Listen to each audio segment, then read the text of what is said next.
जिनके यहाँ पितृदोष होता है, काल सर्प दोष होता है, वास्तु दोष होता है, उनको ज़्यादा कुछ नहीं करना होना। महाराज एक बेल का फल लीजिए। क्या लेना है? बेल का फल, बेलपत्री का जो फल होता है उसको ले लो। उसके अंदर का जो गुर्दा होता है, अंदर का जो भाग होता है, उसको निकाल लीजिए और उस बेल के फल में आटा सेक कर उसमें शक्कर मिलाकर उसको उसके अंदर भर लीजिए। अमावस्या के दिन सुबह 10 बजे से पहले उस बेल फल में जिसमें तुमने पंजेरी भरी है, आटा सेक कर भरा है शक्कर के साथ में, उसको अपने घर में घुमाने के बाद में जिसको काल सर्प दोष बताया है, पितृदोष बताया है या वास्तु दोष का स्मरण बताया है, घर में सब दूर घुमाकर अपने परिवार का हाथ का स्पर्श कराकर पीपल के पेड़ के नीचे खड्डा खोदकर उस बेलपत्र के उस फल को दाब दीजिए। उस फल को उसमें दबा दीजिए। महाराज केवल एक अमावस्या करना रहता है, पितरों के दोष से मुक्ति मिलती है और हमारे घर के कार्य सफल होना प्रारंभ हो जाते हैं। कार्य की सफलता होती है, कार्य में सफलता प्राप्त होने लगती है।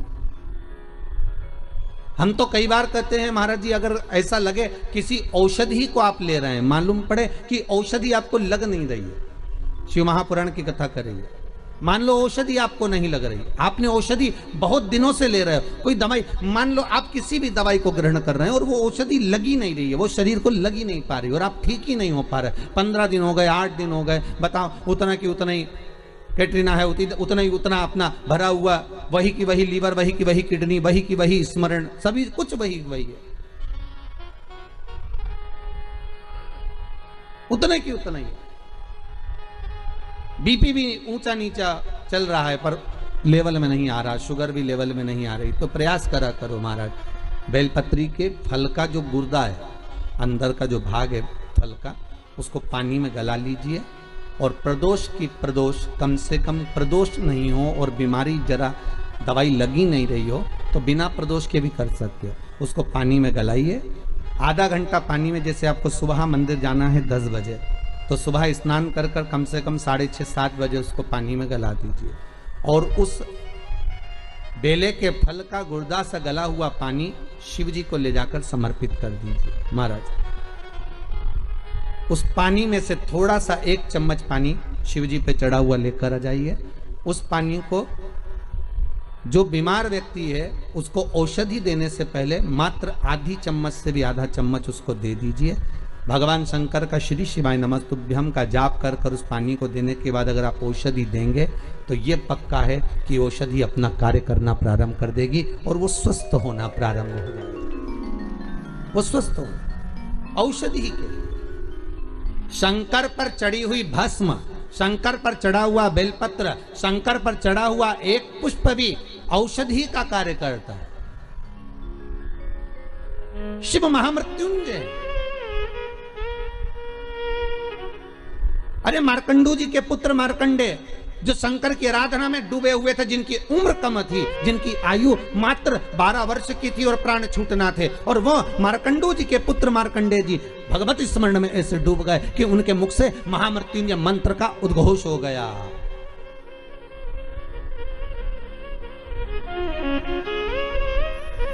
भगवान शिव के नाम का उद्घोष हो गया। जैसे नंदी महाराज, शिलाद नाम का ब्राह्मण जिनको ऋषि भी कहा गया है, जिनका नाम था शिलाद, क्या नाम है उनका? जम के बोलिए। शिलाद ब्राह्मण है, ऋषिवर है, और शिलाद ब्राह्मण है, ऋषि हैं,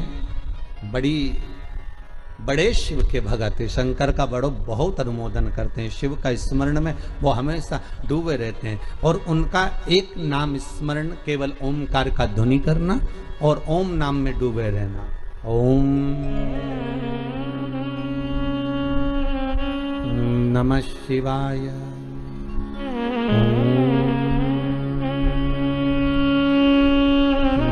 नमः शिवाय, ओम शिवाय। भगवान शिव की भक्ति में डूबे रहे। अब उनकी धर्मपत्नी से संतान नहीं, औलाद नहीं, बड़े दुखी है, बड़े दुखी। अच्छा, संतान नहीं हो, किसी नारी की गोद अगर, स्त्री की गोद अगर खाली रह जाए तो भी दुख होता है उसको कि मेरे घर में औलाद नहीं, संतान नहीं। हम कई बार कहे, आज फिर कहते हैं, ये टेस्ट भी बाद में कराना, सारी जांचें बाद में कराना। एक बार शंकर का भजन कर कर देखना। पिछले वर्ष कथा में तुमरुका जी की जो कथा कही थी, यूट्यूब पर डली हुई है, अगर आप लोगों ने नहीं सुनी हो तो उसको निकालना यूट्यूब पर। श्री तुमरुका शिव महापुराण की कथा हमने कही थी, तुमरुका जी का व्याख्यान, उसमें वर्णन किया था। सब जगह से अगर हार जाओ और सारे रिपोर्ट आपकी आपने सब दूर दिखा ली, तो एक बार शंकर पर भरोसा कर कर तुमरुका जी का नाम लेकर सफेद आंकड़े की जड़ को शिव जी पे से रजस्वला धर्म के 7वें दिन 21 बार घुमा लो। नाम गोत्र बोलकर कमर में लाल धागे में बांध लो। पीपल के पत्ते शिव जी को चढ़ाओ, उठाकर लाओ। उस एक पत्ते को रात्रि को गाय के दूध में उकालो और उस दूध को दोनों पति पत्नी पियो। साथ रहिए, समय आएगा, बाबा चाहेगा तो 3 या 4 महीने में गर्भ ठहर ही जाएगा। सारे डॉक्टर को दिखा लिया अपनी जगह, टेस्ट भी करवा लिया अपनी जगह, पर एक बार प्रयोग, और वो विश्वास रखकर करना पड़ेगा। शंकर पर जो भी कार्य कर रहे हो आप, जो उपाय कर रहे हो आप, शिव का स्मरण कर, भगवान पर अगर विश्वास रखोगे, भरोसो दृढ़ इन चरणन करो, श्री वल्लभ नक चंद्र छटा बिन सब जगह माही अंधेरो। अगर भरोसा है तो शंकर है, और भरोसा नहीं तो शिव कहां से। विश्वास लेकर अगर आए हो तो काम तो होगा। ये लोग काशी से आए हुए हैं, विश्वास लेकर ही तो आए होंगे कि हम जाएंगे शंकर की कथा में तो बाबा कृपा जरूर करेगा। कई लोग यहाँ पर बैठे हुए हैं जो विश्वास लेकर आए हुए हैं, दूर दूर से आए हुए हैं, केवल विश्वास लेकर कि भगवान कृपा करेगा किसी ना किसी रूप में, मुझे विश्वास है कि बाबा मेरी सुनेगा। और फिर कहता हूं, कथा में अगर आपने मन लगा लिया, भले टीवी चैनल के माध्यम से श्रवण कर रहे हो, भले मोबाइल के माध्यम से श्रवण कर रहे हो, भले पंडाल में सुन रहे हो, बाबा से अगर दिल से आपने अगर कह दिया तो 3 महीना बहुत होता है सब कामना पूरी होने के लिए। मेरा बाबा आपको कुछ ना कुछ दे ही देता है, बस आपकी रुचि के अनुसार सुख प्रदान कर ही देता है। आप उस पर विश्वास, भरोसा, भटकना नहीं है हमको, मार्ग से विचलित नहीं होना। कई लोगों की आदत रहती है, पहले राम जी के पास चले जाएंगे, राम जी से काम नहीं होगा तो कृष्ण के पास चले जाएंगे, कन्हैया जी से काम नहीं होगा तो हनुमान जी के पास चले जाएंगे, हनुमान जी से नहीं होगा तो शंकर जी के पास चले जाएंगे। पर शिव महापुराण की कथा कहती है, गुरु जी के 2 चेले, गुरु जी ने दोनों चेलों से कहा, जाओ जमीन खोदो, 50 फीट पे पानी निकलेगा और मेरे लिए लोटा भर के पानी लेकर आओ। चेलों ने मन में कहा, विचार करा, बताओ पानी इतना सारा पड़ा, वो पी लो, मैं 50 फीट खोदें फिर पानी लाए। जाओ दोनों, 50 फीट खोदना, पानी निकलेगा और लेकर आना, मेरे को पानी पीना है, जाओ जरा। दोनों चेले चले गए। एक गया तो खोदता गया, खोदता गया, खोदता गया, खोदता गया। दूसरा गया तो उसने यहाँ खोद लिया, फिर वहाँ खोद लिया, फिर वहाँ खोद लिया, पानी नहीं निकला। 50 फीट तक एक चेला था तो वो खोदता गया, और पानी निकल गया, लोटा भर के लेकर आए। गुरुजी ने पूछा, पानी निकल गया? दूसरे से पूछा, तुझे नहीं निकला? नहीं। गुरुजी ने पूछा, तूने खोदा था? बिल्कुल, चलकर देख लो। गुरुजी गए देखने के लिए, गुरुजी ने देखा तो उसने क्या करा, थोड़ा यहाँ खोद लिया, थोड़ा वहाँ खोद लिया, थोड़ा वहाँ खोद लिया, थोड़ा वहाँ खोद लिया, पानी नहीं निकला। और एक चेले से पूछा, तूने कैसे निकाला? तो कहते, एक ही खड्डे को मैं खोदता गया, खोदता गया, खोदता गया तो पानी निकल गया। यहाँ शास्त्र वही कह रहा है, एक पकड़ो और एक जगह ही खोदते रहो, शंकर जी का भजन करते रहो, तारेगा तो ये, मारेगा तो ये, कहेगा तो ये, जो कुछ करेगा खोदते जाओ, पानी जरूर निकलेगा। पर 10 जगह खोदोगे, कभी इधर खोद लिया, कभी उधर खोद लिया, कभी उधर खोद लिया, तो पानी नहीं निकलना है। कोई काम तुम्हारा बनना नहीं है, कुछ भी नहीं होना है। एक ही जगह खोदो, खोदे पानी निकलेगा। करो भजन एक का, पर आदत बुरी है ना तुम्हारी। फिर कोई घूम रहा था उसके पास, फिर किसी के पास। भगवान को भी मालूम है ये एक जगह नहीं टिकेगी रे, आज तुम्हारे पास आ गई, कल दूसरी जगह चले जाएगी, परसों चौथी जगह जाएगी, काम नहीं होगा तो भटकती फिरेगी, पर विश्वास नहीं रखेगी। जिस दिन ये विश्वास पक्का कर लेगी कि शंकर ही मुझे बचा सकते हैं, शंकर ही मुझे जिला सकते हैं, शंकर ही मेरा पेट भर सकते हैं, शंकर ही मेरा अनुमोदन कर सकते हैं, शंकर ही मुझे धन देंगे, दौलत देंगे, संपदा देंगे, शंकर के सिवा कोई नहीं देगा, तब शिव भी सोचता है अब नहीं डिगेगी, और नहीं डिगेगी तो परीक्षा लेंगे शंकर। पहले आपका काम हो सकता है नहीं भी करें शंकर, क्योंकि वो देखना चाहते हैं कि पहले जैसी थी वैसी की वैसी है, खड्डा अलग अलग खोद रही है क्या, पहले देखेंगे, पहले इधर से उधर से 10 जगह खड्डे तो नहीं खोद रही, फिर उसको लगेगा नहीं ये पूरा विश्वास रेखा टिक गई तेरे चरणारविंद में, तो वो महामृत्युंजय महादेव फिर प्रकट होकर कुछ दे ही देगा, ये उसकी कृपा फिर होगी। वो जब तक नहीं देता, जब तक परीक्षा नहीं लेता। सास बहू को चाबी जब तक नहीं देती, जब तक सास बहू की परीक्षा नहीं ले लेती। सास को भी लगता है कि बहू को चाबी दूंगी, और मालूम पड़े होता है। एक ससुर जी मर गए, बहुएं रोने लगी, खूब चिल्ला चिल्ला के, खूब धाड़ धाड़ के रोए। अपने अपने पतियों को फोन लगा दिया, पतियों भी आ गए, 4 पति थे, सब 4 बहुओं के आ गए। क्यों रो रही हो?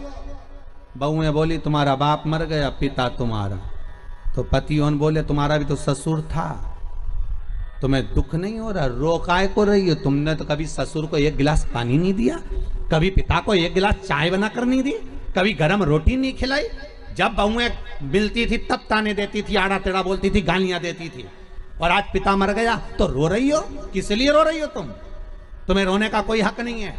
इतने में 4 बहुएं बोली अपने पतियों से तुम्हारे बाप मर गए उसके लिए थोड़ी ना रो रहे हैं, तुम्हारा पिताजी मर गया उसके लिए थोड़ी ना रो रहे हैं। तो बहुओं से पतियों ने पूछा फिर काय को रो रही हो?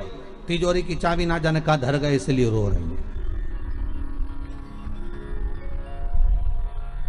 पतियों ने भी माथा ठोका, काय की जगदम्बा होना। अब पत्नियां बोली सुनो तुम्हारे पिताजी को जगाओ और चाबी पूछो कहां रखी तिजोरी की। पतियों बोले इनको मरा आधा घंटा हो गया और तुमके चाबी पूछो, सीधी तरीके से जवा लो नहीं तो तुमको नहीं सुला दे। बेचारा पतियों को भय लगा कि इनका क्या, तो लोभ लालची व्यक्ति तो कुछ भी कर सकता, इनके मन में दुख हुआ। इन्होंने कहा ऐसा कोई होता है कि मरा हुआ व्यक्ति जाग जाए? हम नहीं जानते, हमें चाबी चाहिए तो चाबी चाहिए, आप पूछो कहां रखी है। डॉक्टर साहब को बुलाया, डॉक्टर साहब बताओ हमारे पिताजी को थोड़ी सी देर के लिए जगा दो, बस जग जाएं और उसके बाद में चाबी बता के भले मर जाए, ऐसी कुछ कृपा कर दो। डॉक्टर साहब बोले 80,000 का एक इंजेक्शन लगेगा, हम लगाएंगे, पिताजी जाग के बैठेंगे, उतनी देर में पूछ लेना चाबी कहाँ रखी है, बताएंगे, फिर वो मर जाएंगे, ठीक है? पर जल्दी पूछना, इतना टाइम तक जिंदा नहीं देंगे हो। लगाओ 80,000 लाओ। अब बहुओं ने सोचा चाबी तो निकालना है, तो बहुओं ने करीब अपनी अपनी रकम बेची है। बताओ बुढ़ा बीमार था तो 1 रुपए की नहीं बेची, और चाबी के चक्कर में सब 20-20 हजार में रकम बेची है। 20-20 हजार में रकम बेच गई, 80,000 रुपए लेके डॉक्टर के सामने दिए। डॉक्टर सामने का सामने खड़ी हो जाओ, और सामने खड़ी होकर जैसे ही जागे पूछ लेना चाबी कहाँ रखी है। और जैसे ही डॉक्टर सामने इंजेक्शन लगाया, न बुढ़ा उठ के बैठा, न डोकरा जैसे उठ के बैठा, इतने में बहुवन बोलती उससे पहले बुढ़ा बोल दिया क्यों रे, या पाड़ा के पानी पिलाया कि नहीं पिलाया, और मर गया।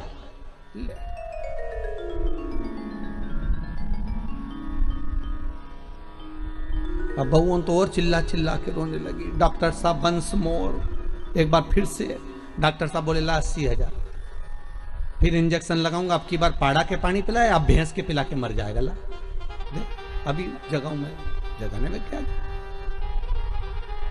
एक दुनिया है साहब, धन की मीत है, कोई किसी का नहीं संसार में, केवल धन ही मीत है। परसों की कथा में कहा था मरने के बाद सब कुछ फेंक देंगे पर अंगूठी चेन नहीं फेंकेंगे, सब रख ले।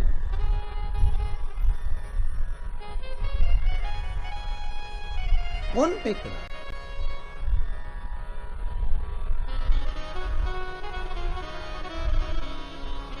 एक साधो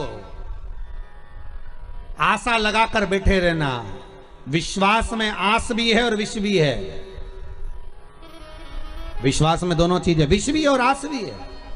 आप विश्वास लगाकर अगर बैठे हुए हो तो आस अगर लगाए हुए हो तो यह पक्का है कि शिव मिलेगा जरूर, शंकर प्राप्त जरूर होगा। अगर आस लगाई है तो मिलेगा जरूर। वो मिलेगा।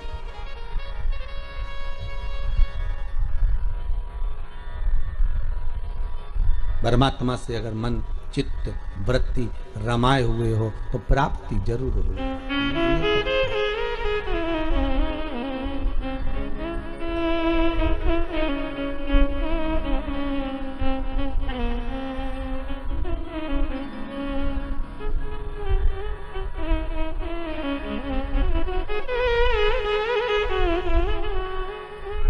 वो मिलेगा। और शिव महापुराण की कथा कहती है महाराज, उम्र भले कम हो पर भक्ति प्रबल हो। शिलाद की धर्म पत्नी से संतान नहीं थी, पर शिलाद के मन को खलता नहीं था, पर परिवार के लोग कहते थे कि कोई तो एक पुत्र हो जाए जो तार दे। तब भगवान शिव ने आकर एक वर दिया, चिंता मत करो, एक दिन जब तुम भजन करने के लिए कहीं जा रहे होगे, पृथ्वी को खोदोगे, उसमें से एक बालक निकलेगा, वही बालक तुम्हारा पुत्र कहलाएगा। निकला बालक, उसका नाम नंदीश्वर रखा। क्या नाम रखा है? नंदी। वो नंदीश्वर। पर पिता इतने विचित्र थे।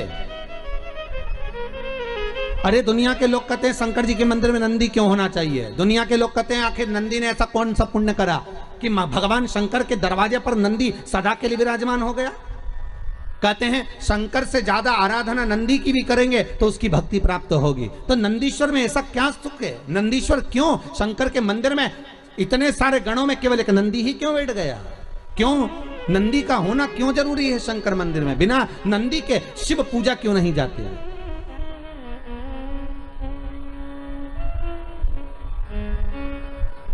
बिना नंदी के शंकर क्यों नहीं पूजाते? उसका कारण केवल इतना है कि पिता ने जब देख लिया 4 साल का बेटा नंदी, उसका भरण पोषण करा, जो जमीन में से प्रकट हुआ था, जो पृथ्वी में से निकला था, उसका पालन पोषण शिलाद ने कर लिया। और शिलाद ने करने के बाद एक दिन शिलाद के यहां पर देवता आ गए, एक मित्र एक वरुण, 2 देव पधारे।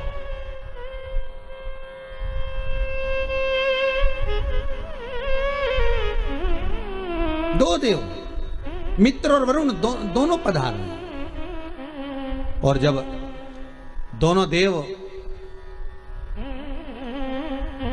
जब आए, दोनों की सेवा में आज शिलाद ने एक काम करा, अपने छोटे से पुत्र को लगा दिया कि इनकी सेवा करना। जाओ, मेरा आपसे भी निवेदन है, बहुत भाव से कहूंगा, आपके घर में कभी साधु आए, सन्यासी आए, तपस्वी आए, संत आए, साधक आए, उपासक आए, तो मेरा निवेदन रहेगा कि आपके घर के पुत्रों को, किसको? आपके घर के पुत्रों को, आपके घर के पोतों को, आपके घर के बच्चों को सबसे पहले सेवा में लगाइए और कहिए कि जाओ जरा सेवा करिए।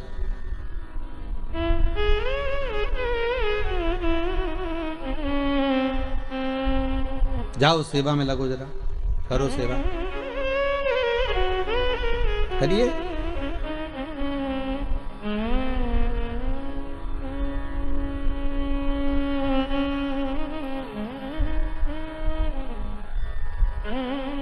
आज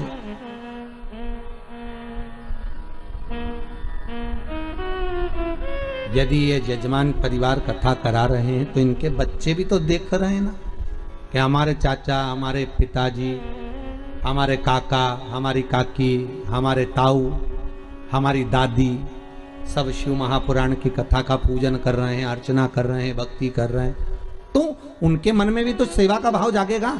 वो भी तो मन में जागृत करेंगे कि हमें भी सेवा करना चाहिए, हमारा भी सेवा का भाव उत्पन्न होता है कि हम भी भगवती स्मरण करें।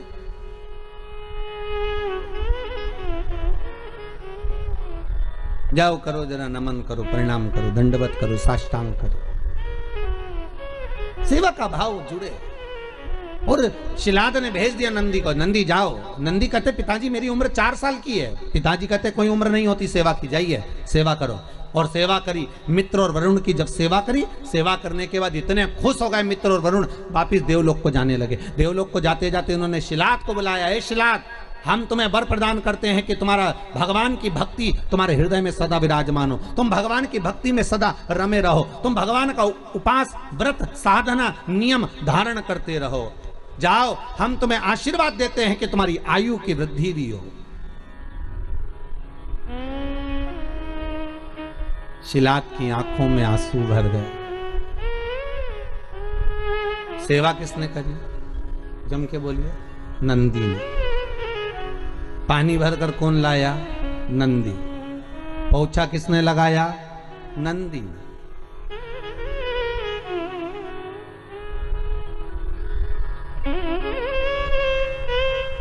पोछा कौन लगाया? नंदी।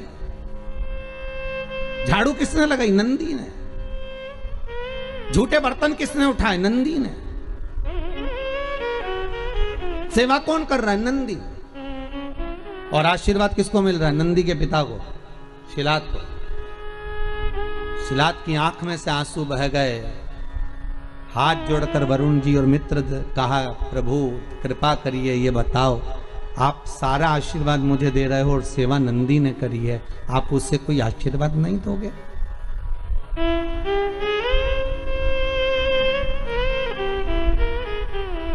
आप हमें कोई आशीर्वाद नहीं दोगे? हमारे ये विजय राज जी आज पूजन में बैठे हुए हैं, नाम तो हम ज्यादा जजमानों के जानते नहीं। अभय राज जी हैं, रामराज जी हैं, सभी भाई लोग। इनकी आदत ऐसी है नेताजी की कि ये हम छत पे भी हैं तो ढूंढ ढूंढा के पाँव पड़ने पहुंच ही जाते हैं। ये भी कम नहीं पड़ते, अभय राज जी भी हो। तो ये सब लोग, और एक वो हमारे, हम कहेंगे सारथी जी हमारे हो, उनका नाम भी हम नहीं जानते, बंद वो लाना ले जाना करते रहते। तो ये लोग बड़े विचित्र हैं। आज अभय राज जी कह रहे थे, गुरुजी ऐसा आशीर्वाद दे के जाना कि ऐसी कथा होती रहे, साल 2 साल में ऐसी कथाओं का स्मरण होता रहे, ऐसा वर दीजिएगा। हम मन में सोच रहे थे कि इतनी सेवा कर रहे हो, आगे बढ़ बढ़ कर कहीं सफाई करना, कहीं जूठे बर्तन उठाना, कहीं कुछ करना। भले मुंबई में आप रहते होगे, नौकर आपके बहुत काम करते होंगे, पर यहाँ आप सेवा में लगे हो शंकर की, तो ये विश्वास है कि आशीर्वाद हम क्या देंगे, आशीर्वाद तो हमारा शंभू देगा कि वो कृपा कर ही देगा। हम क्या वर देंगे? हम किसी को आशीर्वाद वगैरह नहीं देते हो। हमारा तो काम है कथा करना, कथा से नीचे उतरे आप जैसे हो गए हैं। और हम फिर कहते हैं हमसे ज्यादा विश्वास हमारे बाबा पर करना, शंभू पर करना, शंकर पर करना। जितना सीहोर वाला गुरुजी तुम्हारा साथ नहीं देगा, उतना शंकर साथ देगा। सीहोर वाले तो आपके जैसे ही हैं, मनुष्य हम भी हैं और मानव हम भी हैं। हम भले हम पर विश्वास मत करना, पर मेरे शंकर पर विश्वास करना, जो त्रिलोकी का नाथ है, त्रिकालदर्शी है, कोई साधारण नहीं है वो, उस पर भरोसा रखना।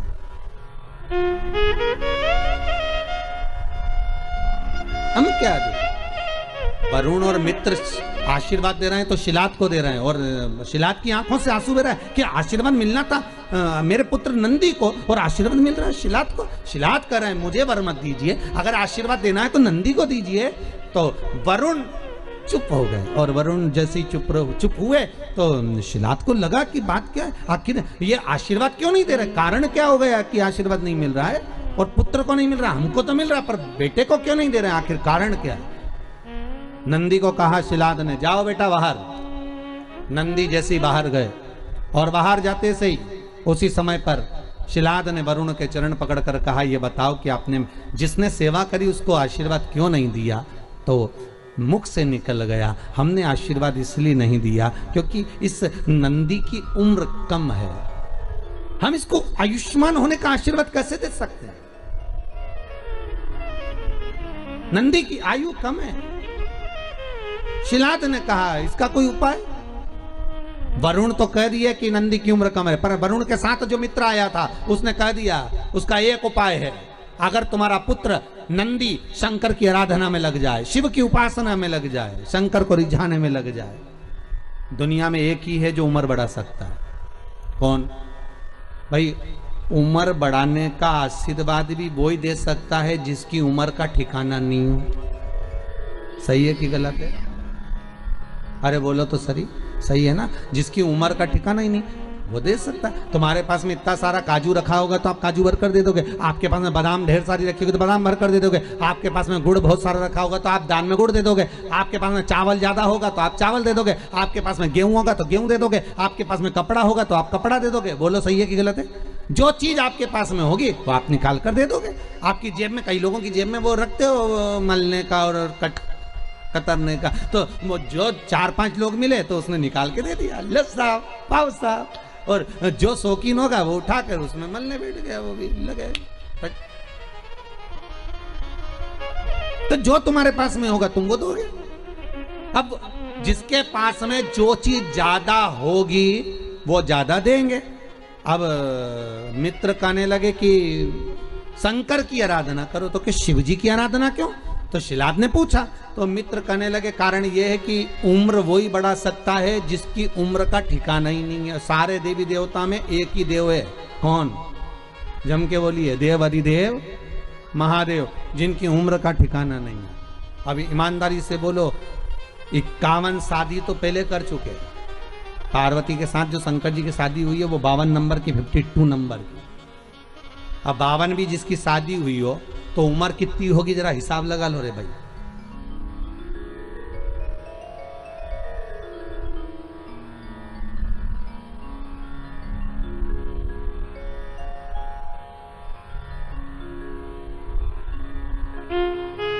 जैसे लाइट आई आप लोगों ने हाथ जोड़कर क्या मांगा? हमारी भी इतनी करा देना कि नहीं?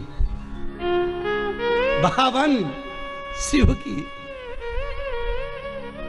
जब पार्वती जी के साथ में बावर हो रही थी शिव जी की, तो माता पार्वती जी की मां मीनावती ने समझाया था कि शिव तो ठहरे कैलाशी, अरे गोरा पछताओगी, और बूढ़े जोगी के संग में तुम कैसे रह पाओगी। ये बूढ़े जोगी, तो पार्वती जी बोली मैया एक बात बताओ, आपने कहा शंकर बूढ़े, तो इनकी उम्र बता दो। और आपके यहाँ भी मैं निवेदन करूंगा पूरे पांडे तारा में कोई ऐसा हो जो शंकर जी की उम्र बता दे तो जरूर बता देना भैया। किसी को मालूम हो कि शंकर की उम्र कितनी थी? है शंकर की उम्र कितनी है? किसी को नहीं मालूम। तलातल रसातल, अरे भगवान विष्णु भगवान ब्रह्मा के ही कई अवतार हो गए पर शंकर वही की वही रह गए, शिव वही की वही है।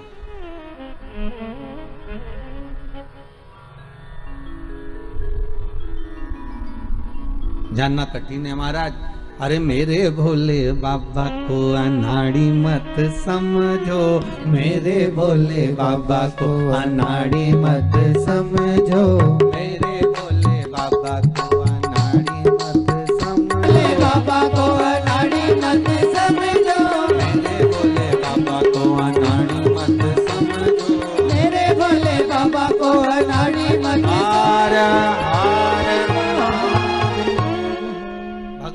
शिव कोई साधारण नहीं है महाराज, उनको साधना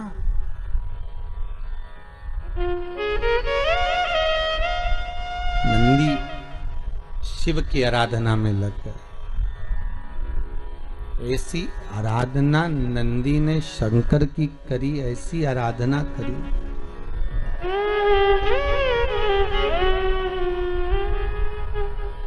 शिव प्रसन्न हो गए, मांग ले तुझे क्या चाहिए।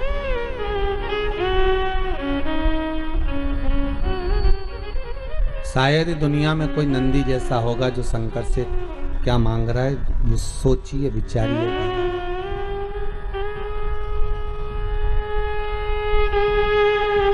आप क्या मांग सकते हैं शंकर से? धन दौलत संपदा सत्ता वैभव, यही मांगेंगे। और यदि कुछ और भी मांगा तो यही मांगेंगे कि सुंदर काया हो मेरी, सुंदर। एक पहले भी आपको कहा, जिसको चर्म का रोग हो जाता है, चमड़ी अगर कहीं सफेद पड़ जाए या कोई स्थान पर सफेद सफेद से चिट्टे पड़ जाएं, उसके लिए कहा है पूर्णिमा के दिन जब गाय अपने बछड़े को दूध पिला रही हो, बछड़े के मुख में जो फेन आ जाता है, वो फेन थोड़ा रिटर्न बढ़ा, फेन चम्मच में ले लीजिए और उस फेन को पूर्णिमा की रात्रि को 12 बजे शरीर पर लगा लें, जहां जहां सफेद दाग हो या चट्टे हो। आधा घंटा तक लगे रहने के बाद में फिर स्नान करें। और एक बार सूर्य कुंड का स्नान जरूर करें, जो झांसी दतिया के पास में है सूर्य कुंड, उसका स्नान करें। वहां की मट्टी लाकर शरीर पर लगाकर आधा घंटा धूप में बैठकर फिर स्नान करें। धीरे धीरे चमड़ी अपने असली कलर में आना प्रारंभ हो जाएगी। अपने असली स्वरूप में वो चमड़ी आना प्रारंभ। सूर्य कुंड का स्नान। शिव महापुराण की कथा कह रही है कि नंदी ने कोई धन नहीं मांगा, नंदी ने यह भी नहीं कहा कि आप हमारी उम्र बढ़ा दो। शंकर सामने थे नंदी के और नंदी से कह रहे हैं कि मांग ले, तुझे क्या चाहिए, तू बोले मैं तुझे वो दे देता हूं। तो नंदी उम्र नहीं मांग रहे। अगर आपको लगता कि हमारी उम्र कम है तो भगवान से कहते कि हमारी उम्र बढ़ा दीजिए। आपको लगता कि हमारी उम्र कम है तो आप कहते कि भगवान हमारी उम्र बढ़ा दीजिए, हमारी उम्र थोड़ी बड़ी कर दीजिए, हमारी उम्र अच्छी कर दीजिए। पर उम्र नहीं मांगी।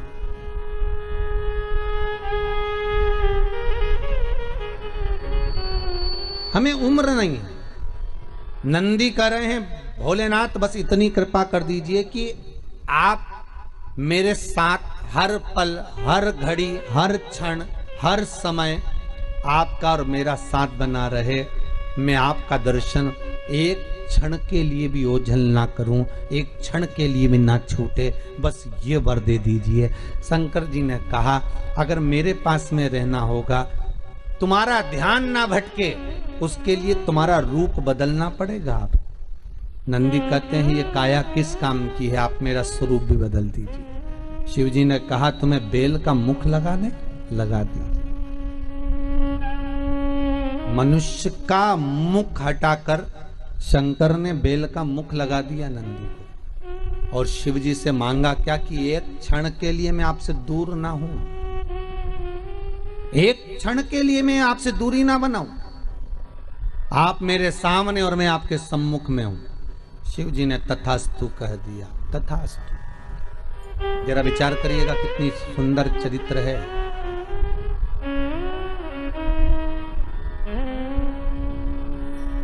राम जी के राज्य तिलक के समय पर सबको सेवा दी गई थी। राम जी की सबको सेवा दी गई। राम राज्य के समय पर सेवा सबको दी गई, करो सेवा। लक्ष्मण जी को भी सेवा मिली, सीता जी को भी सेवा मिली, सेवा हनुमान जी को भी मिली। जब कोई सेवा नहीं मिली थी तो भगवान राम को जब जमाई आए तब चुटकी बजाने की सेवा दी गई। सबको सेवा मिली, सबने मांगा। राम जी से भी सबने कहा कि हमको ये दो, हमको ऐसा प्रदान करो, हमको वैसा प्रदान करिए।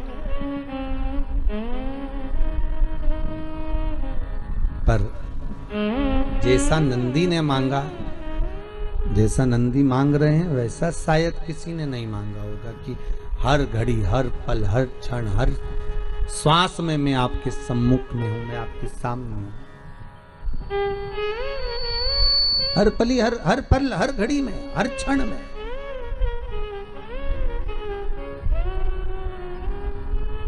तथास्तु कर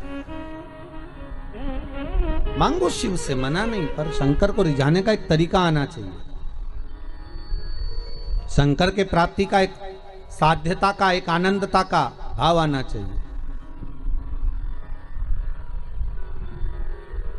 राम राम रटते रहो जब तक घट में प्राण, कबहू तो दीन दयाल के भनक पड़ेगी कान। जपते रहो, भगवत स्मरण करते रहो, नाम जाप, नाम स्मरण, नाम संकीर्तन करते रहो। और आपकी चित्तवृत्ति में जब नाम स्मरण का सुख अपने आप समाहित हो जाएगा, आपकी चित्तवृत्ति में जब भगवान के नाम का सुख अपने आप आ जाएगा, तो शंकर स्वयं एक ही जगह पर अगर खोदते रहोगे तो पानी निकल ही जाएगा, शिव मिल ही जाएगा। फिर शंकर को मिलने में देरी नहीं लगेगी। तारकासुर के 3 पुत्र थे, तारकाक्ष, विदुमाली और कमलाक्ष के 3 पुत्र।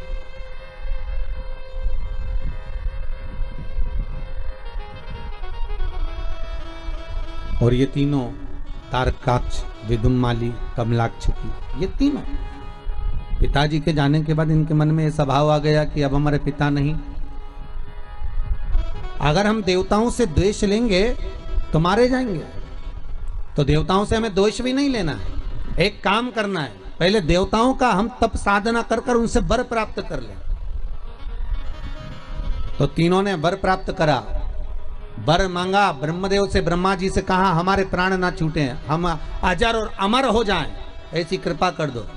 ब्रह्मदेव कहने लगे ये कभी नहीं हो सकता कि तुम अमर हो जाओ,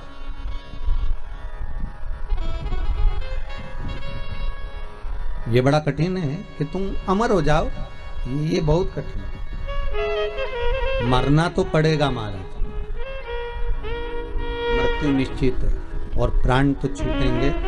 आपको पहले भी कहा, बादाम खाओगे तो भी मरोगे, नी खाओगे तो भी मरोगे, रोटी खाओगे तो भी मरोगे, नी खाओगे तो भी मरोगे, कथा सुनोगे, अरे जम के तो बोलो, तो भी मरोगे, नी सुनोगे तो भी मरोगे। ठीक है, ब्यूटी पार्लर जाओगे तो भी मरोगे, नी जाओगे तो भी मरोगे, सीधी बात है, जो है वो है। फिर कई लोग कहते हैं महाराज जी आप कह रहे हो कथा सुनोगे तो भी मरोगे, कथा नहीं सुनोगे तो भी मरोगे, तो फिर कथा सुनने से फायदा क्या है? हमारा कहना केवल इतना सा है, बिल्ली अपने बच्चे को अपने मुंह से पकड़कर 7 घर लेकर जाती है, बच्चा मरता है क्या बिल्ली का? नहीं। बिल्ली अपने मुख से चूहे को पकड़ती है, चूहा बचता है क्या? नहीं। उसी तरह अगर तुमने कथा सुन ली, भगवान का भजन कर लिया, नाम जाप कर लिया, नाम स्मरण कर लिया, नाम संकीर्तन कर लिया, शिव की आराधना कर ली, तो बिल्ली जैसे काल के मुंह में जाओगे तो सही, पर बिल्ली के बच्चे जैसे बचकर बाहर निकल जाओगे। और अगर भजन नहीं करा तो मरोगे तो, पर चूहे जैसे लहूलुहान हो जाओगे। कथा का बस यही फल, स्मरण का केवल यही फल है।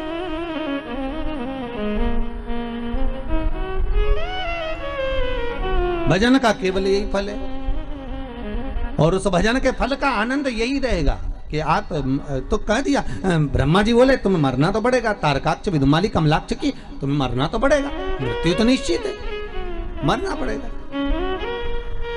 आ गई तो जाना तो पड़ेगा, बस इतना है, घबराना नहीं, डरना नहीं, थोड़ी देर शांत होकर उस शंभू का स्मरण करना, थोड़ी देर शांत होकर उस शिव का नाम जाप करना। श्री बोलो एक बार, श्री शिवाय नमस्तुभ्यम। फिर से बोलिए, श्री शिवाय नमस्तुभ्यम। एक बार जब लगे कि आज थोड़ा सा दिल विचलित है तो थोड़ा थोड़ा जाना तो है, मरना निश्चित है, आज नहीं तो कल।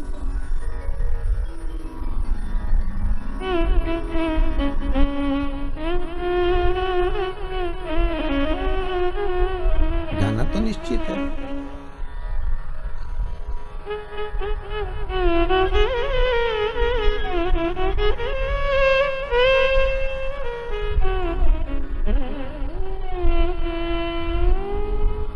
एक निश्चितता है मृत्यु की,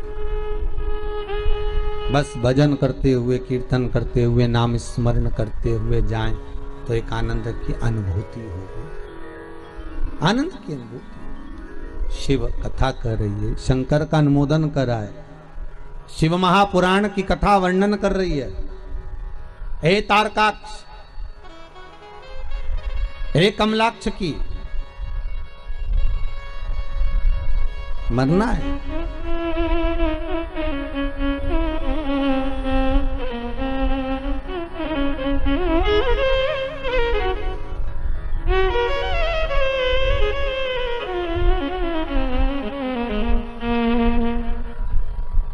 और जब मृत्यु एक निश्चित जगह पर है।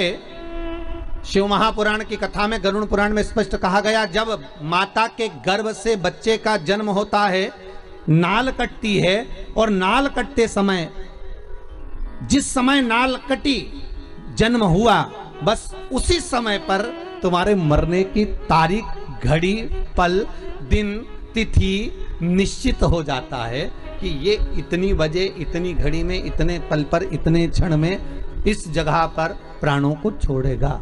ये निश्चित है। ये तारीख, पल, घड़ी, क्षण सब निश्चित हो गया।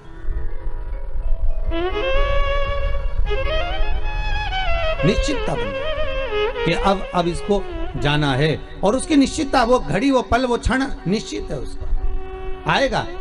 राजा परीक्षित के लिए कांच का महल बनवा दिया गया था। भागवत जी में आता है, कांच का महल जन्मेजय ने बनवाया कि परीक्षित को मरने नहीं देंगे। भूख लगी, अनार का रस गिलास में भर कर जा रहा था, अनार भी नहीं भेजे कि अनार में अगर तक्षक नाग चले गया तो नहीं भेजे, अनार का रस भेजा, कपड़े से छान छान कर भेजा, और नाग भी नाग था, मृत्यु थी। गिलास की पेंदी के नीचे तक्षक नाग चिपक कर चले गया था, गिलास की पेंदी के नीचे चिपक कर चले गया और मृत्यु आ गई।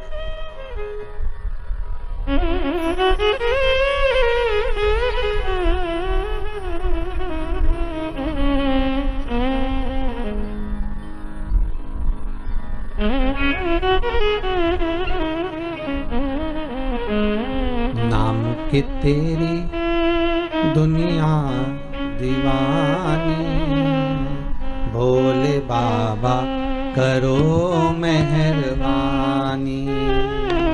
नाम के तेरी दुनिया दीवानी, भोले बाबा करो मेहरबानी। सब गाइए। तेरे दर्शन की दुनिया दीवानी, भोले बाबा करो मेहरबानी। भोले बाबा करो भोले बाबा करो मेहरबानी। शंभु बाबा करो मेहरबानी। शंभु बाबा करो मेहरबानी। भगवान शिव से नाम स्मरण चित्त में भक्ति का बलता जो रहे, वो एकाग्र चित्तता की जाए। एकाग्र चित्त। शिव कथा तारकाक्ष, विजुमाली, कमलाक्ष की, ये तीनों की तीनों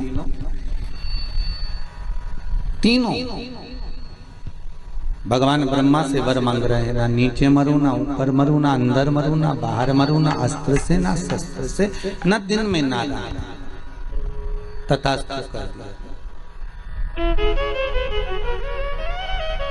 ये तीनों का एक भाव था कि हमारी मृत्यु ना हो, पर भगवान ब्रह्मा कहते हैं कि तुम मरोगे ये तो पक्का। ये जो हिरण्यकशिपु ने मांगा था वो एक अलग बात थी, पर जो तुम मांग रहे हो उसमें मृत्यु निश्चित है। बस मृत्यु निश्चित है, तुम और कुछ मांग लो। तो हमें वर दीजिए, हम तीनों एक एक अलग अलग पुरियों में निर्माण में रहें, अलग अलग महल में, अलग अलग नगर में हम रहें, हमारी मृत्यु हो तीनों की एक साथ। तथास्तु। यही होगी। एक ने सोने का महल बनवाया, एक ने पीतल का महल बनवाया, एक ने लोहे का महल बनवाया। तीनों अलग अलग रहने लगे। तीनों भाइयों ने विचार कर लिया कि तीनों कभी आपस में मिलने मत आना। एक माता और एक पिता, इनकी दिली तमन्ना क्या होती है कि मेरे बच्चे जहां रहें वहां सुखी रहें। तुम जहां रहो वहां सुख से रहो।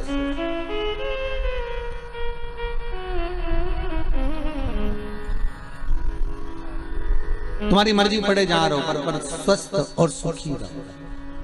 कोई माता पिता ये नहीं कहेंगे कि सारा घर का पूरा व्यक्ति घर के अंदर ही रहे। नहीं नहीं नहीं, आप तो जहां रहो वहां अच्छे से रहो, सुखी।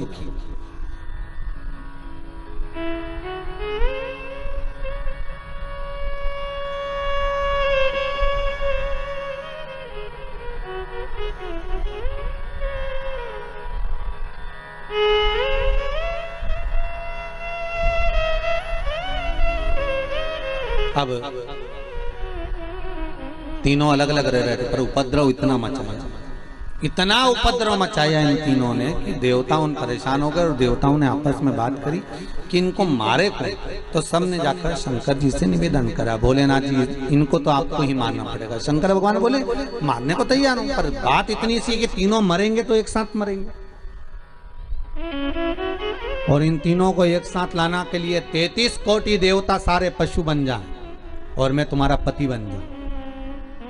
मैं तुम्हारा पति बनकर बड़े नंदी का रूप धारण कर कर तुम्हारे पीछे पीछे भागता हुआ आऊंगा। तुम इन तीनों को अपने अपने महल से निकाल कर एक जगह पर लेकर आना, तीनों का मैं संहार कर दूंगा। तीनों को इकट्ठा कर कर एक जगह पर लेकर आए। भगवान बड़े नंदी का रूप धारण कर कर उनको मारने के लिए आतुर हुए। जैसे ही आतुर हुए, तारकाक्ष बिंदु मामली को तो मार दिया, कमलाक्षकी ने फरसा उठाकर भगवान शंकर का गला काट दिया। शिवजी नंदी के रूप में आए थे, शंकर का जैसी गला कटा, वो कटा हुआ गला नेपाल में जाकर गिरा। शिवजी का धड़ केदारनाथ जी के रूप में विराजमान हुआ। पर शिवजी ने देखा यदि ये आज नहीं मरे तो फिर नहीं मरेंगे, तो शंकर भगवान ने सोचा इनको मारना जरूरी है। शिवजी अपने असली स्वरूप में आ गए, त्रिशूल उठाकर तारकाक्ष विदुमाली को मारा। जैसे ही मारा, कमलाक्षकी मारने के लिए पीछे से दौड़ा। भगवान ने पीछे का कोना, उस त्रिशूल की नोक, पीछे का भाग कमलाक्षकी को दिया। तब जाकर ये तारकासुर के 3 पुत्र मरे। देवता आनंदित हुए। तब देवताओं को लगा कि अब सुख का भान होगा, अब आनंद की अनुभूति है, अब आनंद की अनुभूति होगी। अच्छा, देवताओं के साथ और आपके साथ और हमारे साथ एक जैसा ही होता है। अपन थोड़े दिन अच्छे से जीते हैं, इसके बाद लगता है अब सारा दुख, सारी तकलीफ, सारा कष्ट चले गया। जैसे पिछली बार कोरोना आया था, चले भी गया था, किसी को नहीं मालूम था कि ये जन्मदिन मनाने वापस आ जाएगा।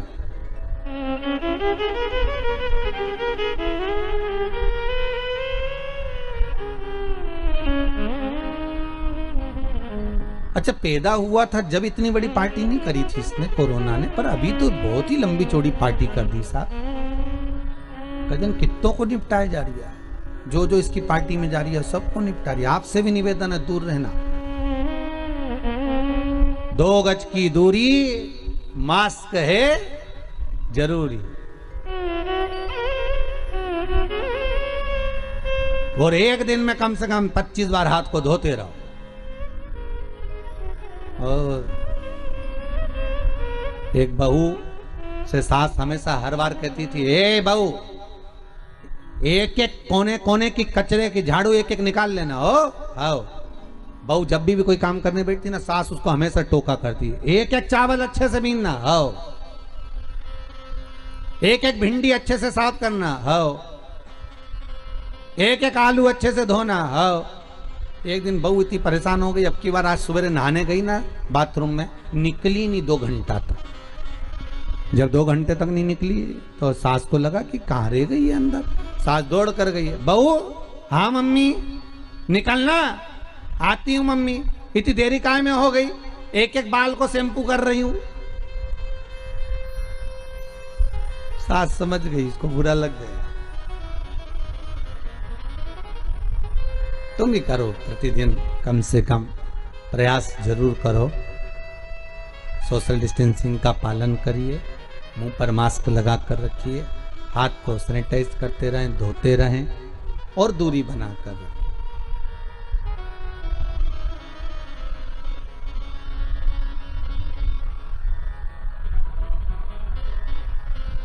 बहुत जरूरी आज होता है। अपन सोचते हैं कि अब अच्छा दिन आने वाला है, समय अच्छा आएगा, अच्छा हो जाएगा। यही सोचते सोचते सोचते सोचते होता है। एक जैसे संत है, एक नदी के किनारे पर बैठ गया, तट पर। किसी ने पूछा, बाबा जी क्यों बैठे हो? बाबा जी बोले, नदी का पानी खत्म होए तो मैं पार हो जाऊं। दूसरे ने कहा, बाबा जी ये नदी का पानी कभी खत्म नहीं होगा, तुम्हें पार होना है तो नाव में बैठो और चले जाओ। संत कहने लगे, इसलिए तो समझाने के लिए बैठा हूं कि दुनिया के लोग सोचते हैं बस ये समय निकल जाए, इसके बाद फिर अच्छा समय आएगा, ये समय निकल जाए इसके बाद अच्छा समय आएगा। मालूम पड़े पानी बहता रह गया तुम बैठे की बैठे ही रह गए। इसलिए निवेदन है, भगवत भजन की नाव पकड़ो, राम नाम कृष्ण नाम शिव नाम जपते हुए इसको पार करते रहो। ये भव सागर की नदियाँ है, बहती रहेगी। पार होने का तरीका केवल शिव महापुराण, राम कथा, कृष्ण कथा ही है, जिसके माध्यम से हम पार हो सकते, हम पार निकल सकते। बस साधन वही है, कोई दूसरा नहीं। मर गए तारकाक्ष, कमलाक्ष की विदुन्माली तीनों। आया समय, शंखचूर्ण नाम के राक्षस का भगवान ने संहार करा, अपने पांव से प्रहार कर कर उसकी हस्तियों को, उसकी हड्डियों को समुद्र में फेंका, जिससे शंख जाति का निर्माण हुआ। शंख जाति का निर्माण होता है, सारे देवताओं पर शंख का जल चढ़ता है, पर शंकर भगवान पर कभी शंख का जल नहीं चढ़ता। शिव महापुराण की कथा कहती है, शंखचूर्ण राक्षस का संहार भगवान शंकर ने किया था, इसलिए शंख का जल शिव जी पर नहीं चढ़ता। महाराज, शंख के जल का दोष भी होता है। आप लोगों से कई बार निवेदन करा, आज फिर करते हैं। महाराज, जिसकी श्रवण शक्ति कमजोर हो गई हो, जिसके नयन कमजोर पड़ गए हो, कम दिखाई देता हो, तो गणेश शंख को लेकर आइए।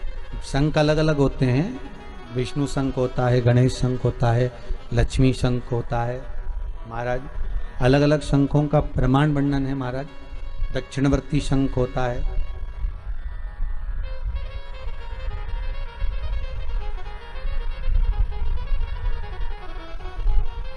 तो गणेश शंख को लेकर आना। अगर आंखों से बहुत कम दिखाई दे रहा हो तो 12 महीने शिवरात्रि आती है, किसी भी शिवरात्रि पर शंकर भगवान पर पीपल के पत्ते पर शहद रखकर शंकर जी पर डाल दीजिए। उस शहद को पीपल के ही पत्ते पर रखकर ले आइए, घर पर लाकर उसको कटोरी में निकाल लीजिए, पत्ते को ठंडा कर दीजिए। उस ओरिजिनल शहद, असली शहद होना चाहिए, उस शहद को आंखों में काजल जैसा लगाना प्रारंभ कर लीजिए। 1 महीना या 15 दिन आप आंखों में लगाएंगे, धीरे धीरे रोशनी बढ़ना प्रारंभ हो जाएगी। श्री शिवाय नमस्तुभ्यम का जाप करें या चंपेश्वर महादेव का स्मरण करें। चंपेश्वर महादेव का स्मरण कर कर भी नैनों में आप शहद लगा सकते हैं, उससे रोशनी बढ़ती है। महाराज, दूसरा, श्रवण शक्ति कमजोर हो, विवेक कमजोर हो, नयन कमजोर हो, वाणी कमजोर हो, तो गणेश मुखी शंख के अंदर पानी भरकर उसमें थोड़ा सा एक चांदी का सिक्का या तार डाल दें, या सिक्का डाल दें, या चांदी की कोई सामग्री हो तो वो डाल दें, पानी भरा रहने दें। सुबह सुबह उस पानी को थोड़ा सा आचमन करना प्रारंभ करिए। आपको वाणी हो, श्रवण शक्ति हो, नयन शक्ति हो, उसमें प्रबलता आना प्रारंभ। और गणेश मुखी शंख होना चाहिए। कौन सा शंख होना चाहिए? गणेश शंख। शंख का प्रमाण शिव महापुराण का। भगवान शिव का स्मरण, भगवान शंकर का अनुमोदन, भगवान शंकर का नाम जाप, भगवान शंकर का नाम स्मरण जीव को आनंद देता। समय आया, आगे वर्णन आया। भगवान एक बार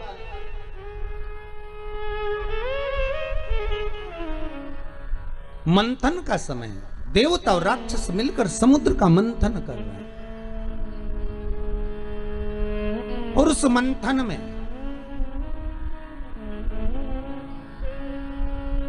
सबसे पहले अगर प्राप्त हुई है तो गौ माता प्राप्त हुई।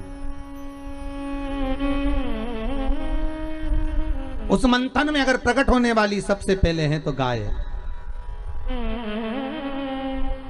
नंदा, सुभद्रा, सुरभि, सुशीला, बहुला, ये 5 गाय समुद्र मंथन के समय पर प्रकट हुई, और उसके बाद जो निकला वो हलाहल विष निकला है। उसके बाद जो प्राप्त हुआ वो विष था, फिर निकला विष। अच्छा देखिए कितना सुंदर प्रसंग है। सबसे पहले अगर कुछ निकला है तो गाय निकली, गाय के बाद निकला है विष।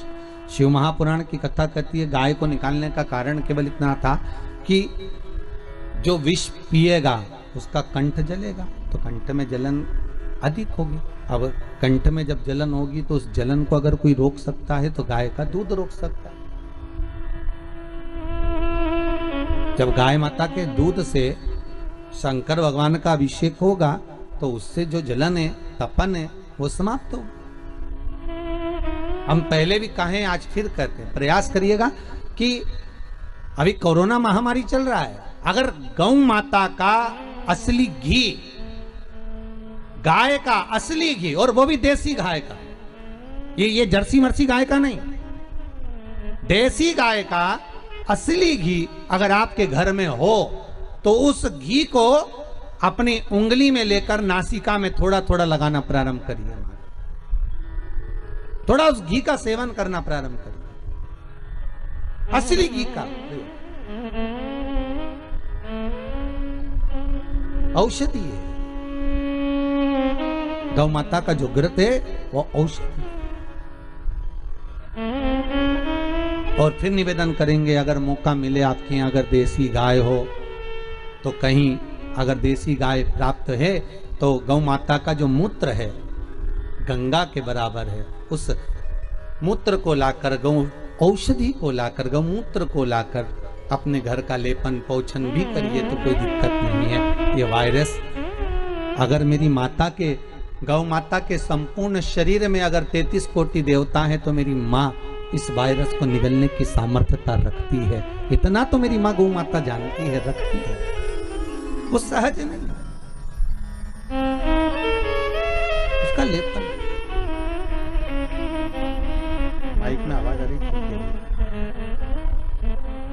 तो उसका लेपन अवश्य कर। महाराज प्रयास करिए, सर्वप्रथम निकलने वाली अगर कोई है तो वो गौ माता, और गौ माता के बाद अगर कुछ प्राप्त हुआ है, गौ माता के बाद अगर कुछ प्राप्त हुआ तो वह हला हला विष है।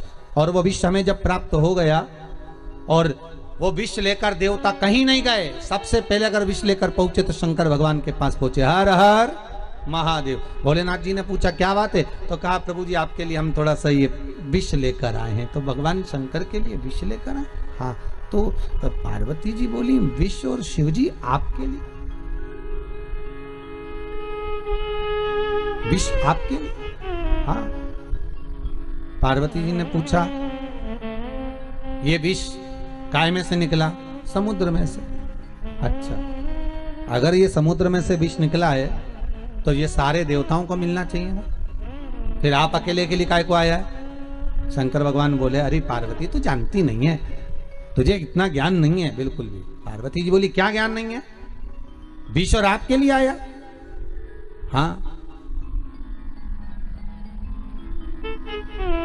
अरे तो आप विष पियोगे? हाँ।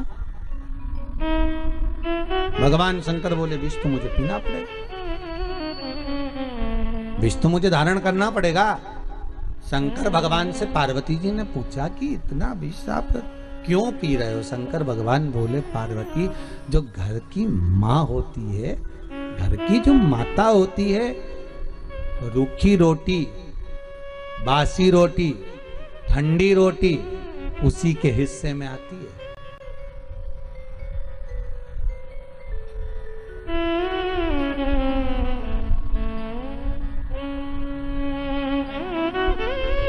हमको अभयराज जी बता रहे थे, गुरुदेव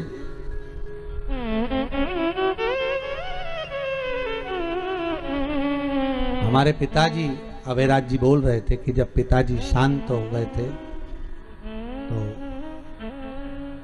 कुछ भी नहीं था,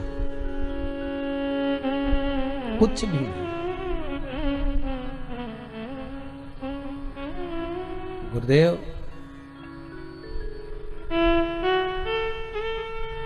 हमारी माँ ने पिता के जाने के बाद हमको कैसे पाला है ये हमारी माँ ही जानती है। अभयराज जी कह रहे थे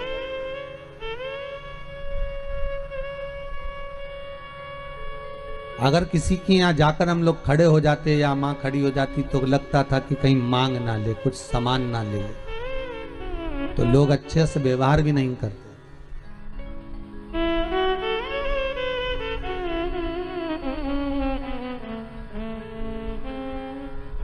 हमारी माँ, अभयराज जी बोल रहे थे, जब हमको भोजन करा देती और हम पूछते माँ तेरे लिए कुछ है कि नहीं है? रखा है, ढाक कर रखा हो। जब बर्तन को हटाकर देखते थे तो उसमें भोजन नहीं रहता था, भूखी ही रह जाती। ये घर का जो बड़ा होता है, घर का जो बुजुर्ग होता है, घर की जो माँ होती है, घर का जो पिता होता है, ये बहुत सहनशील होता है। इसीलिए इनको माता और पिता को भगवान कहा जाता है। क्या कहते हैं? भगवान। और आप लोगों से फिर निवेदन करूंगा, जिस घर में माँ बाप की इज्जत नहीं होती, उस घर में देखना कभी बरकत नहीं होती। जहां पर माता पिता का आदर होगा, सम्मान होगा, सत्कार होगा, वहां लक्ष्मी भरपूर बरसेगी। और जहां माता पिता का आदर घटता चले जाता है, जहां माता पिता से आड़े टेढ़े शब्दों में बात करी जाती है, जरा सी देर में बहुएं जब सास से ससुर से तार्किक बात करने लगती हैं, ताने देकर एक दूसरे को ताने से जब बातें करी जाती है, उस घर में संपदा नहीं टिकती।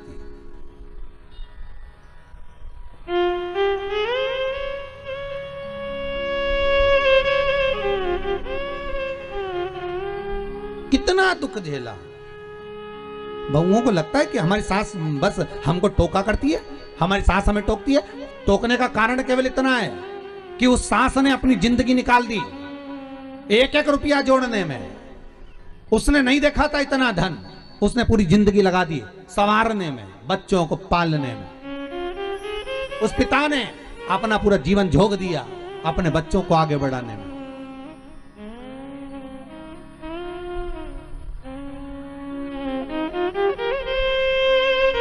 तो सास विचार करती है, ससुर विचार करता है कि मैं अपनी बहू को इतना प्रबल बना दूं कि कल से अगर कोई दुख आए, तकलीफ आए, कष्ट आए तो वो भी सहन करना सीख जाए,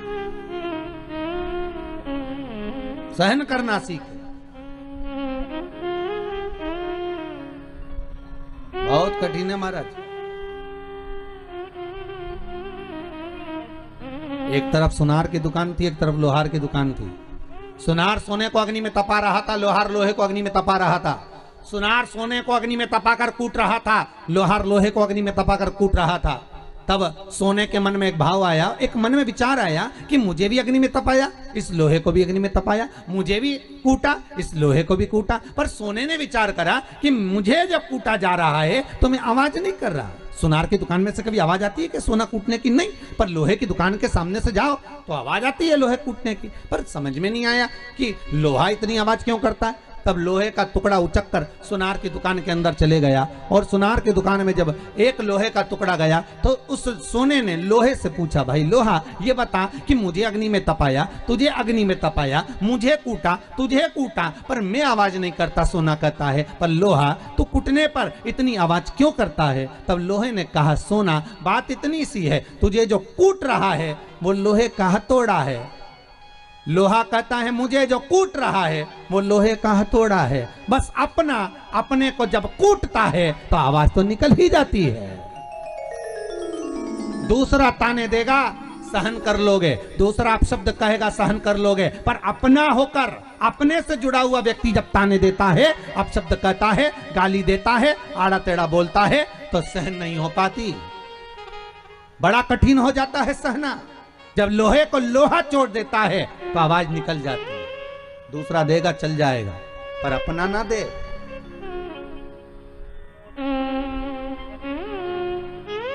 बहुत कठिन है। फिर निवेदन करूंगा, बर्तन को बाहर से ज्यादा मांजते हो कि अंदर से ज्यादा मांजते हो? बोलो जम के। आपसे नहीं पूछ रहा हूं क्योंकि आप तो मांजे ही नहीं होगे, और लॉकडाउन में मांजा हो तो बात दूसरी है। तो आपसे नहीं पूछ रहा हूं, मैं तो जीजियों से पूछ रहा हूं। जीजियों बोलो, बर्तन को बाहर से ज्यादा मांजते हो कि अंदर से ज्यादा मांजते हो? अरे बोलो जम के। हैं? अंदर से। गंगा घाट की हो तुम भी, चतुर तो बहुत हो, पक्का है। बिल्कुल सही बोली ना। कहां से मांजते हो? अंदर से। क्योंकि बर्तन का काम अंदर से। अगर दूध रखेंगे फटे ना, सब्जी बनाए बेकार ना हो, कोई सामग्री रखें तो बेकार ना हो, इसलिए बर्तन को अंदर से मांजा जाता है।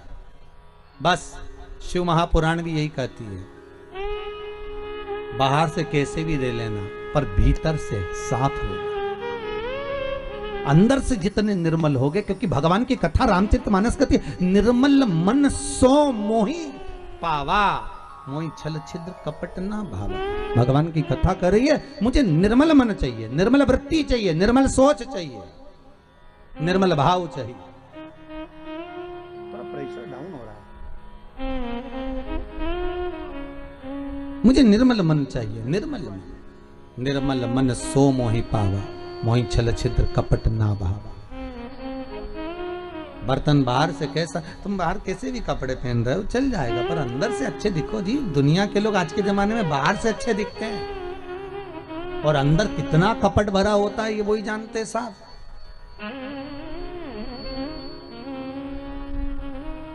कितना कपट।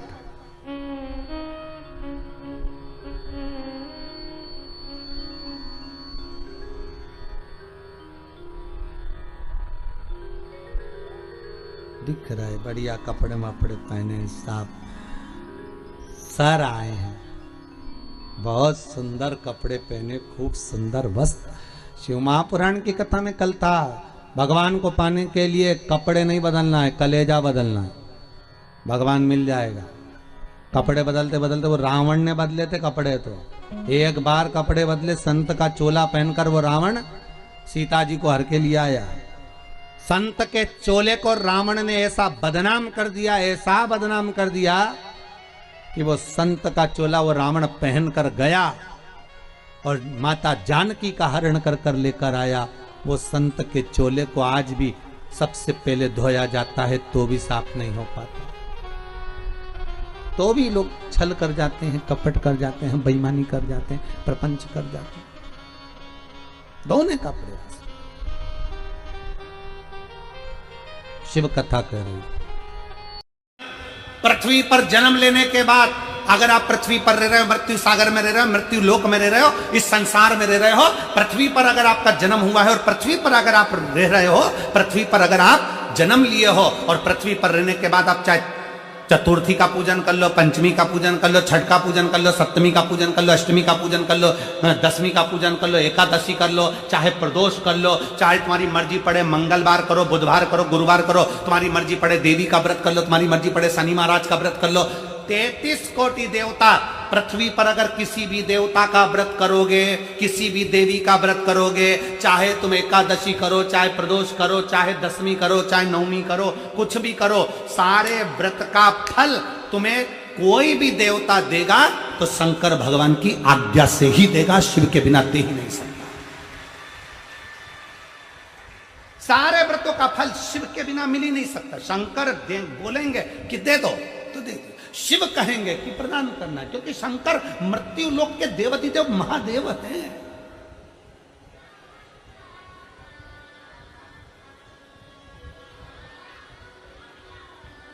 शिव मृत्यु लोक के देव हैं। तुम्हारी करी गई एकादशी का हिसाब जाने पर कौन देता है? स्वयं देवाधिदेव महादेव, स्वयं शिव। तुम्हारे करे गए जितने व्रत हैं, चाहे दुनिया के कोई भी व्रत कर लो, नवरात्रि के 9 दिन के व्रत कर लो, चतुर्थी के 4, तुम्हारे 12 महीने के व्रत कर लो, चाहे तुम्हारी जिंदगी में जो व्रत करना कर लो, चाहे तुम शुक्ल पक्ष की जितनी छठ है उसके व्रत कर लो, जितने व्रत का फल मिलेगा वो सब शंकर से ही मिलेगा। जाओ पार्वती भीम को देकर आओ। पार्वती जी भीम के सामने प्रकट हो गई। भीम मांग तुझे क्या चाहिए? मांगो, क्या दो, क्या दिया जाए?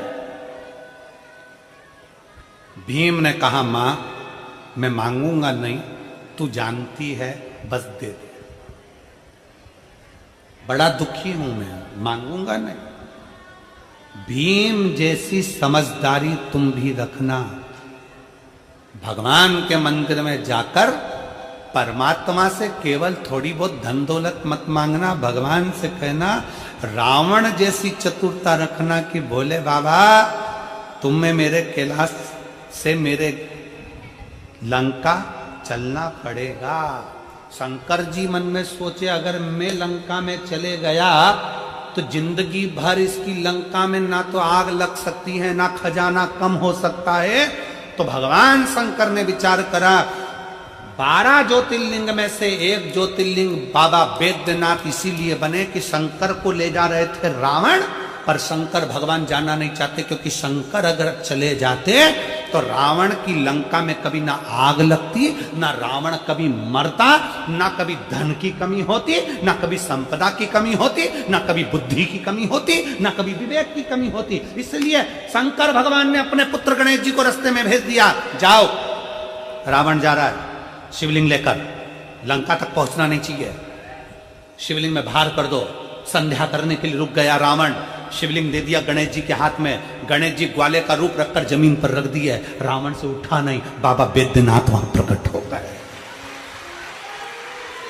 बाबा बैद्यनाथ वहां प्रकट हो गए। शंकर भगवान, अगर तुम शंकर के मंदिर में जाकर कह रहे हो कि मुझे थोड़ी सी धन दे दो, थोड़ी सी दौलत दे दो, 4 गाड़ी दे दो, बंगला दे दो, मोबाइल दे दो, हैंडसेट दे दो, शादी करा दो, भगवान से अगर थोड़ा बहुत मांग रहे हो तो गलत है। भगवान शंकर के मंदिर में जाकर जल चढ़ाते चढ़ाते कभी कह देना, बाबा प्रदोष आ रही है, तेरा इंतजार करूंगा, तुझे मेरे घर चलना है। और बाबा को एक बेलपत्री चला के और प्रदोष के दिन बाबा से कह के, ये बेलपत्री नहीं, मैं तुझे लेकर जा रहा हूं और मेरा भरोसा कहता है कि मेरा कल्याण तू करेगा, तू है मेरा अपना, मेरे शंकर, मेरे ओघड़दानी, मेरे शिव, मेरे त्रिकालदर्शी, मेरे कैलाशी, मेरे अविनाशी शंकर। हम में इतना बल नहीं कि हम कोई शिवलिंग तेरे मंदिर से उठा कर ले जाए, हम कैलाश पे से शंकर का शिवलिंग लेकर आ जाए। वो रावण था जो शिवलिंग लाया था, वो कंस था जो शंकर की आराधना में लीन रहत करता था, हमसे इतना नहीं बन सकता, क्योंकि हम कलयुग में रहते हैं। हम तो एक बेलपत्री तुझे चढ़ाकर लेकर जा रहे हैं, मैं मानती हूं कि तू मेरे साथ जा रहा है, मेरे साथ मेरे घर में जाएगा और कोई कमी नहीं आने देगा, ये विश्वास। भीम ने कह दिया पार्वती मैया से, मां मुझे दे दो। मां पूछती है क्या चाहिए, मांग तुझे क्या दिया जाए। पार्वती जी बार बार पूछ रही है, भीम ने मना कर दिया, मुझे नहीं मालूम मुझे क्या चाहिए, आप तो बस अंदाजा लगा कर दे दीजिए। पार्वती जी ने ध्यान लगाकर देखा कि शंकर भगवान ने जरासंध और दुर्योधन को क्या दिया था। क्या दिया था उसको, जम के बोलो, 10-10 हजार हाथियों का बल। पार्वती जी ने कहा, सुन भीम, तूने मेरा भजन किया है, इसलिए मैं तुझे 10,000 हाथी का बल देती हूं। भीम ने कहा, मैया बिल्कुल नहीं चाहिए, धर लो अपने पास। क्या करूंगा 10,000 हाथी का बल, ये तो शंकर जी भी दे दिए, तो मांग तुझे क्या चाहिए। भीम ने कहा, मांगूंगा नहीं, बस तुम तुम्हारे अंदाजे से बोल दो, तुम्हें जो देना दे दो। इतने में पार्वती जी ने ध्यान लगाकर देखा क्या दिया जाए, तो पार्वती जी ने कहा, ठीक है मैं तुझे 20,000 हाथी का बल देती हूं। 20,000 हाथी का बल ले। भीम ने कहा, मां बिल्कुल नहीं चाहिए, तुम तो तुम्हारे पास ही रखो, क्या करूंगा हाथी का बल।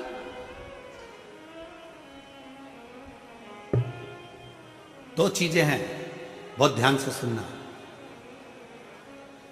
भगवान तुमसे खड़े होकर कह रहे हैं, बेटा मैं तुझे 22 करोड़ रुपए दे रहा हूं। कितने रुपए, 22 करोड़ रुपए। और दूसरा भगवान कह रहे हैं कि बेटा 3 दिन बाद तू बीमार पड़ जाएगा और तुझे ऐसी बीमारी हो जाएगी कि तू तड़फेगा और मर जाएगा। अब बता दोनों में से क्या चाहिए, बीमारी ठीक करना है कि 22 करोड़ चाहिए। जम के बोलो जरा, बीमारी ठीक करना है ना। प्रथम सुख निरोगी काया। करोड़ों का धन घर में हो और तुम वेंटिलेटर पर पड़े हो, करोड़ों का धन घर में हो, तुम आईसीयू में पड़े हो, करोड़ों का धन घर में हो, बहुत अच्छी नौकरी में हो, बहुत तुम्हारी पोजीशन है, सारी दुनिया तुमको जानती है, तुम बहुत बड़े अधिकारी हो सकते हो, मंत्री हो सकते हो, नेता हो सकते हो, और मालूम पड़े तुम्हारे पास में बहुत सारा वैभव है, और वैभव होने के बाद भी अगर शरीर में कष्ट है तो वो वैभव शून्य के बराबर है, शून्य के बराबर। क्या करोगे, क्या करोगे। भीम ने कहा मुझे 20,000 हाथी का बल नहीं चाहिए। तो पार्वती जी ने पूछा फिर क्या चाहिए? भीम कहते मांगूंगा नहीं, मांगूंगा नहीं। तो पार्वती जी ने ध्यान लगाकर सरस्वती को बुलाया। सरस्वती, भीम के दिल में जाकर हृदय में विचार कर कर देखिए कि इसको चाहिए क्या। सरस्वती जी ने पार्वती जी से कह दिया, भीम को जो चाहिए केवल जो उसके ऊपर हंस कर गए थे, एक बार भीम उनको पछाड़ना चाहता है। भीम पछाड़ना चाहता है। क्या चाहिए? पार्वती जी ने प्रसन्न होकर कह दिया, भीम जा, मैं तुझे वर देती हूं, दुर्योधन भी तुझसे मरेगा और जरासंध भी तुझसे मरेगा। जा, तेरे से मरेगा। हमें भी बाबा से यही कहना है, बाबा दुनिया हम पर हंसती है, ताने कसती है, आड़ा टेढ़ा बोलती है, बहुत गालियां देती है, हमारे पास कुछ नहीं ना तो हमारी इज्जत भी नहीं करते हैं। बाबा बस इतनी कृपा कर देना कि ऐसा वैभव दे देना, ऐसी कृपा कर देना कि जो मेरे ऊपर हंसे हैं एक बार उनका भी मुख बंद कर सकूं। ये प्रेरणा तेरे से मिले मुझे। इतना वैभव देना, इतना इतना ज्ञान देना, इतनी विद्वत्ता देना कि दुनिया जो मेरे पर हंसी है, ताना कसी है। अब शब्द कहा, सारे रिश्तेदारों को पूछा गया, सबको सम्मान दिया गया, सबको आदर करा गया, सबका सत्कार किया गया, पर मुझे धक्का दे दिया गया। मेरा आदर नहीं, सम्मान नहीं, सत्कार नहीं, मुझे पूछा नहीं गया। बाबा इतनी कृपा करना कि मुझे भी ऐसा वैभव देना, मुझे भी ऐसा वैभव, मुझे भी ऐसा। भीम, मैं तुझे वर देती हूं कि जरासंध भी तेरे हाथ से मरेगा, दुर्योधन भी तेरे हाथ से मरेगा। इतने बड़े बड़े योद्धा थे, अर्जुन जैसे योद्धा थे तो भी दुर्योधन को नहीं मार सके। इतने बड़े बड़े योद्धा थे पर जरासंध को कोई ना मार सका। मरे तो भीम के हाथ से मरे, क्योंकि वर ही यही था, वर ही यही था। मांगो क्या शंकर भगवान से? मांगो क्या? भगवान से केवल कहना, बाबा हमको तेरा साथ चाहिए। और अंत समय प्रभु आना पड़ेगा, वचन दिया तो निभाना पड़ेगा। आए नाए प्रभु कुटुंब कबीला, अंत समय प्रभु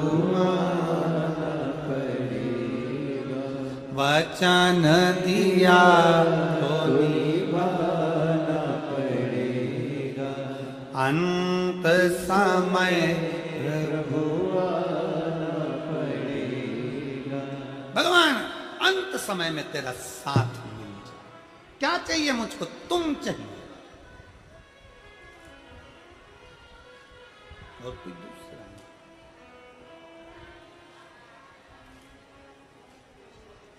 हम क्या मांगे हैं? क्या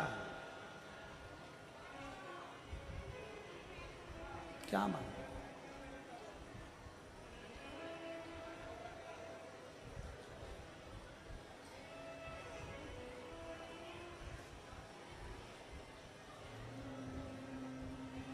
हम शिव से क्या मांगे?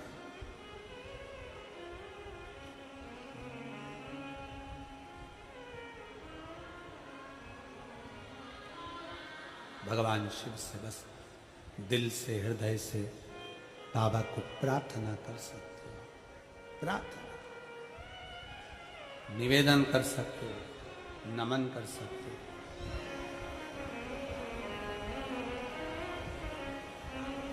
समझाना बड़ा मुश्किल है,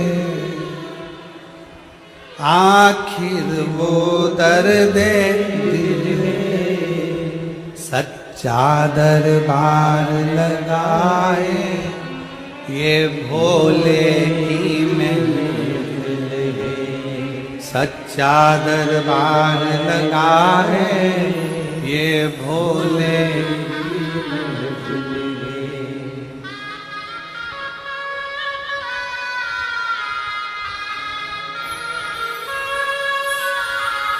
अपनी किस्मत का ताला तुम खोलते चलो अपनी किस्मत का ताला, तुम खोलते चलो। श्री शिवाय नमस्तुभ्यं, तुम खोलते चलो। निवेदन करिएगा, साथ में बोलिएगा, सब लोग साथ में प्रार्थना करिएगा। श्री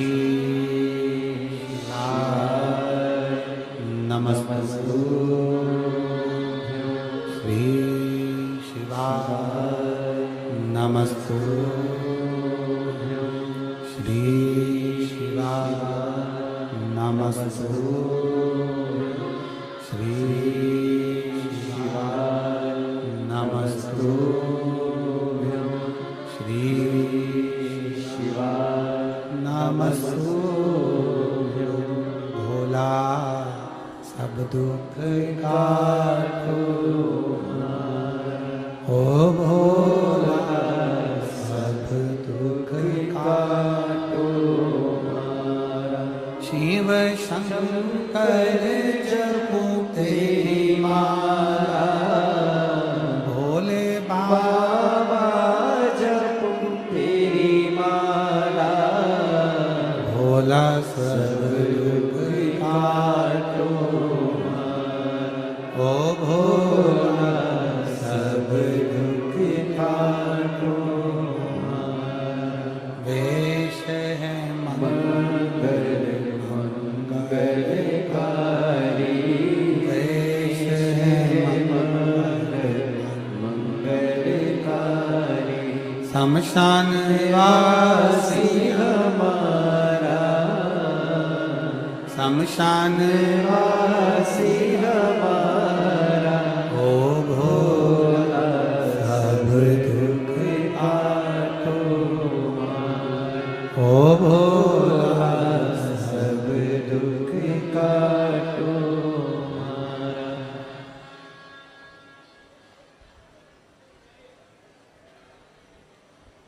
भगवान देवादिदेव महादेव शिव पार्वती जी से उनका विवाह होता है। शरणानंद कार्तिकेय प्रकट होकर भगवान शंकर के तेज पुंज से तारकासुर का संहार करते हैं। तारकासुर के 3 बेटे तारकाक्ष, विदुम्माली, कमलाक्षकी का संहार शिव जी करते हैं। शिव का नाम पशुपति नाथ हो जाता है। आगे वर्णन आया सुंदर मंगल में भगवान के 12 ज्योतिर्लिंग प्रसंग का। प्रथम बिंदुक के मोक्ष के लिए 12 ज्योतिर्लिंग का